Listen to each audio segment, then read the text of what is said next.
the holy grail, as I mentioned at the end of the day, is to classify these creatures.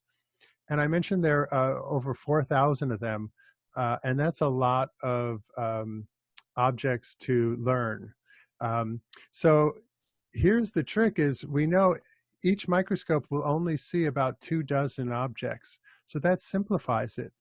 And there's two types of classification. One is called unsupervised and the other is supervised. The difference is there a human in the loop? So unsupervised classification is basically, as in any classification, you want to extract features. And if you just look at these, what are there, nine objects here, what feature is one of the first things you would see how you would differentiate these? Any ideas? Shape. Shape is a good one. I'll give you a hint. These are all drawn pictures to scale. What's the first cut? Something very simple. Size, exactly. Size, very good. So if you just counted, if you could detect them, that is separate them from the background and just count how many pixels are on the number, what's the largest one that'll show up letter-wise? I, yes. Anyone know what that is? I call it the ice cream cone. It's called stentor. It's one of our favorite. Now, for you biologists, this should blow your mind. This is a single cell. It is almost a ½ millimeter long. It's one of the largest single cell organisms in the world. I'm an electrical engineer, and I think biology is so revered to me because life is the most amazing thing I've discovered. And so this cell, we play a lot with it. I mean, we do serious research with it.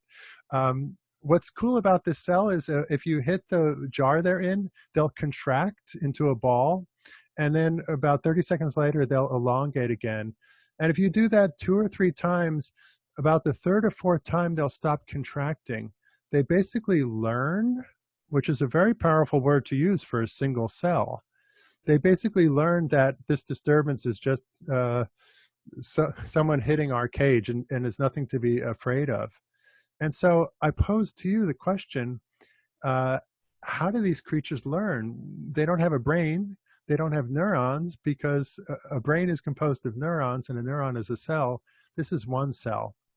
I know this is slightly off topic, but just to share, you know, let's every now and then just realize how amazing what we're studying is. Anyway, so that's stentor. And you can see, as I was mentioning, the behavior changes dynamically. So that's where, again, where dynamics are very important.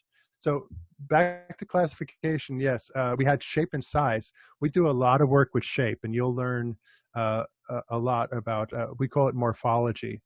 Most of the analysis we do is on shape. And the first program I have for you, which I posted, is the simplest way to classify, which is just by area. And it does a first good cut, but you'll see things that are around the same area, they'll all clump together if you try and distinguish them by area.